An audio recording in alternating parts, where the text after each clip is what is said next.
Well, hey guys, welcome back to the vlogs. I hope you all had a fun and festive Halloween yesterday. I have quite a bit of computer work to catch up on today, and I wanted to just come and sit down in the living room and film a casual chit-chat style video for you guys. I'm going to be answering some common skincare questions that I got over on my Instagram that I think you will like hearing the answers to, and I can go a little bit more into detail than I even can over there. And I'm also going to be sharing with you, after I do that, some everyday makeup. It's been a while since I shared this with you guys. 99% of these are drugstore products, so stay tuned for that. After a pimple scabs, how do we take care of it? Do we let it dry out or do we keep it moisturized? So I recommend to just continue to moisturize the skin and to use during the day a moisturizing sunscreen. Sunscreens, they are daytime moisturizers. They're in a lotion, a cream, or hydrating gel base. They reduce transepidermal water loss. They help improve water content. They are moisturizing the skin. The reason this can be particularly helpful for a pimple is, of course, the moisturizing sunscreen during the day, you have the ultraviolet radiation protection there. That's going to help reduce the likelihood of post-acne hyperpigmentation, post-acne redness. But the moisturizing really helps with that dry, flaky stuff. By improving water retention, it allows for that to efficiently shed, to desquamate, and to heal over. And moisturizing the skin really allows it better opportunity to heal more efficiently. Whoever started the old wives' tale of letting cuts, wounds dry out, scab up, that is the opposite of effective wound healing. And the same holds true for a pimple. Moisturizing can also help lubricate the skin surface, cutting down on frictional forces that would lead to hyperpigmentation and irritation. So that's what I recommend. And as far as the best products to do that, there's really not like a gold standard moisturizer and gold standard moisturizing sunscreen for healing pimples. So really whatever it is that you are using is probably the best thing to continue to use. You don't necessarily need to use something different. But specifically, I will say this, when it comes to acne as it's healing over, it does have that risk of post-inflammatory hyperpigmentation. So another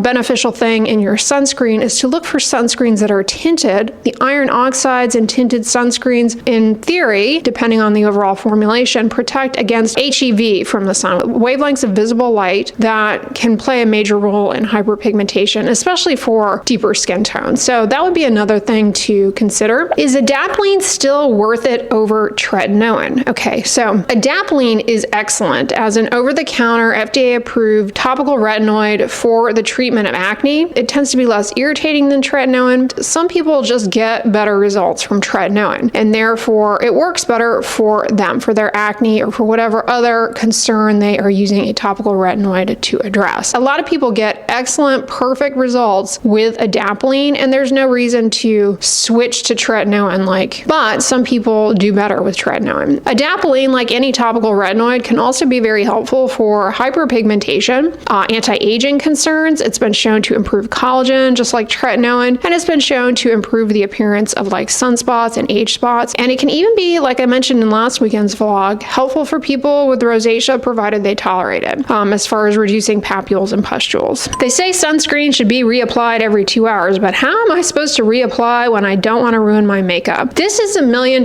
question. When they do studies on wearing sunscreen, they're not factoring in applying over makeup. They're not. So the best we can do is guess. My recommendation when it comes to people who wear makeup and are going to be outdoors for a prolonged period of time, start with a base layer under the makeup of high, greater than SPF 50 sunscreen, higher than 50 SPF sunscreen. Choose a water-resistant formula so that you're less likely to sweat it off as early on in the day. Get a good, thick, dense layer, all surfaces. You need to reapply sunscreen every 2 hours while you're outside. No one wants to put sunscreen on over their makeup, rub it around, and have it mess up their makeup. So you have these other sunscreen types like powders that a lot of people will recommend to put on over. The problem with the SPF powders is, yeah, they do sprinkle a little extra SPF ingredient on the skin surface, but not in an even, consistent, or reliable manner. Then there are the sunscreen sprays. A lot of people are like, oh, I'm just going to spray this on my face. Those actually have to be rubbed in. So there's that. And technically, it's recommended to spray the sunscreen spray in your hands and then rub it in. And sprays also, you got to be careful because a a lot of times most of it will end up on the floor if you're not careful and not on your skin. Now, some people will try a beauty blender, okay, and try dabbing it on. Now, that's an option, but I don't really see how that doesn't disrupt your makeup anyway. Maybe it's a little bit better. That's another option. But you also need to rein in other sun protective behaviors. Hats, sunglasses. Ideally, you're not outside for longer than 2 hours in a full face of makeup. Any keloid creams you'd recommend. So silicone scar gel is really one of the most evidence-based things for thickened raised scars, which include keloids and hypertrophic scars. Not only silicone scar gel, but the scar sheets, I think, are even take it a step further. The silicone scar gel hydrates, lubricates, reduces frictional forces, ultimately can help keep the keloid from getting thickened and help keep it a little softer. There's no topical that you can put on a keloid that will get rid of it. Check out my videos on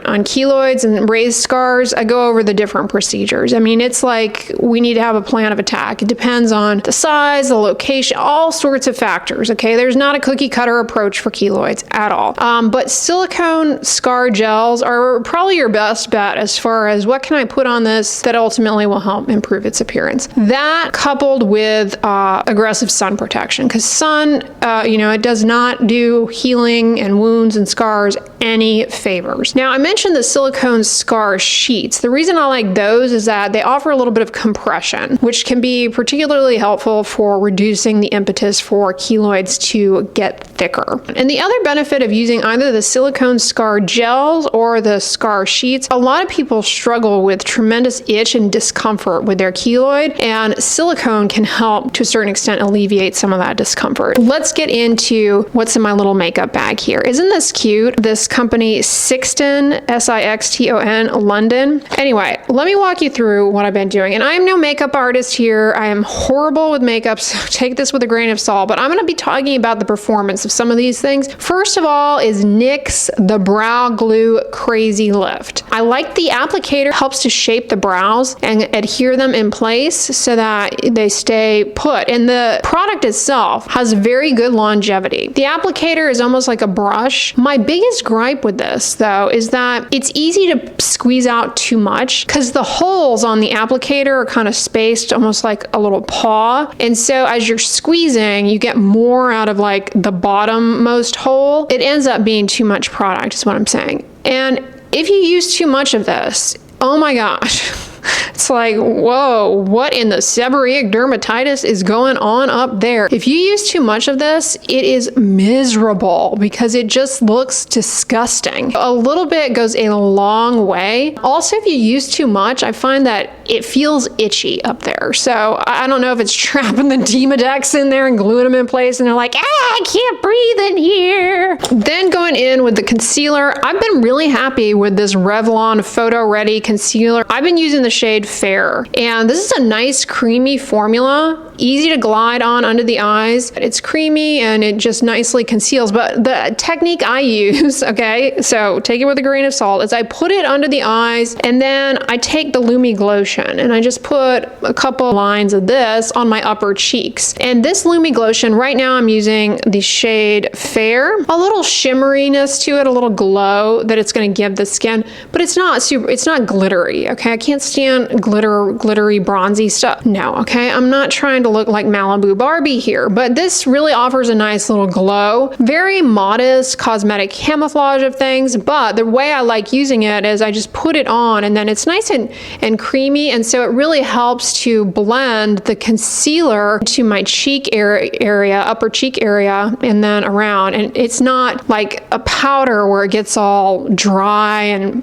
collects in the under eye lines and makes little dry lines suddenly appear out of nowhere. So that technique has really worked for me. I really like the way they look. They give a nice healthy glow to the skin. So that's kind of what I do. Then we're going to talk about the eyes because I have been getting some comments. So this is not a drugstore product, and trust me, I have tried to find a drugstore alternative to this and I have failed, and I've spent more money trying to find drugstore alternatives to this than just buying this. And that is the Glossier. This isn't even that that expensive in the landscape of things these days. Glossier, the #1 pencil, it's the lavender shade. I love this because it's lavender and it's opaque and it's a smooth application. I just put it up on the upper inner eyelid area close to my lashes, and it really helps open up the eyes. But this is the Palladio dark brown. This is a very smooth application. These are really, really good. I think they sell this at Sally's Beauty Supply too, but the dark brown is what I use on my upper eyelid. Yeah, I know this is over the top as far as the eyeliners, but yeah, there's a third eyeliner. You're like, okay, and this pisses me off, okay, but it works. Once you figure out what it's good for, it's not good for much, but once you figure out what it's good for, you're happy with it. It's the Maybelline. See, I mean, this is inexpensive for a reason, because this packaging is awful. As you can see, you might think, gosh, what did you do there? Nothing. Just randomly one day I'm holding this and it just disintegrates in my hand. I have no idea why the top fell off. It has one of these dumb, it's a brown eyeliner, and it's one of these rolly types, right? Well, it had one of those useless sharpeners on the back. Those things are completely useless. Those weird sharpeners. And it also has a blending nubbin, which is also equally useless. As you're trying to use this, that sharpener nubbin thing keeps trying to come out. The first time I used it, I tried to use it on the upper outer, and I was very annoyed with it because it's like, this is barely doing this is horrible. But here's where it works well for me, is to ever so slightly line the bottom eyelid, because that is an area where eyeliner can quickly become a regret, right? But this gives a nice, light, smoky definition that is amazing. It goes on pretty smooth under the eye though. Now, this is not new. I've been using the same tube for a while now, but I really like this. This is from Neutrogena. It's their hydrating multi-use hyaluronic acid soft pink. This is like a multi-use stick. I use it as a blush. It's like a nice ballet pink blush. Pretty easy to apply, and not some of these liquid blush products these days, it's like you're gonna go from 0 to clown in nothing flat. And so this is nice because it's very buildable. It lasts on the skin a good portion of the day without fading. It's moisturizing, it's hydrating, fragrance free, thank goodness, because the Neutrogena, when they scent things, I don't know who does their fragrance mixes, but they need to fire that person, okay? Because the Neutrogena fragrances are like, ugh. But this is really good. I mean, Neutrogena's got some really good makeup, and I've been super happy with this. I think you could use it on the lips as well. Yeah, you can, because they show a picture of the lips here. And you could use it on your eyes if you wanted to. I don't know. To me, it looks like a blush. That's what I use it for. Speaking of Maybelline, this I gave a second chance because this is not my first rodeo with Superstay. This lipstick from Maybelline. It's a matte liquid lip, and the first one I had was a while ago, and I just thought it was the worst thing ever. I can't remember what my beef was with it, but this is the shade Coquettish 30 because it stays on all day. It gives a nice even color. I think that's why I didn't like the first one, because it went on a little more patchy, whatever color I was using in the past. But this one goes on really smoothly, stays on really well. You guys know I'm always drinking beverages, sipping water, coffee, tea, and this stays on really, really well. I've been super happy with this, and I like this color. It's what I'm wearing currently. And then I'm back to, I mentioned this in the vlogs last weekend on my trip, I'm back to the L'Oreal Telescopic Mascara in the gold tube. This is not disappointed at all. I've been using this particular one for a couple of weeks now. I was using it also, tube that I finished several months ago. Then I used the Charlotte Tilbury mascara. I also was using the Tarte. So I dance around mascaras, but this is a good one. After I finish this though, I'm gonna use that Bubble mascara again from Maybelline. That's great as well. But this really gives a nice length to the lashes. I mean, it really will give you a nice long skinny lash. It's a drier formula, so if you happen to get a thick glob of it on the applicator and get it on the lash, then it's going to be like this dried piece of dung stuck to your eyelash, if you know what I mean. But as long as that doesn't happen, it's a really good formula. I've been super happy with it. So those are the drugstore / one Sephora product. The Glossier one you can get at Sephora or on their website that I've been using as my everyday makeup up. I hope you guys enjoyed hearing about that. But speaking of Sephora, I think their big sale is starting today if you're like in one of their elite tiers.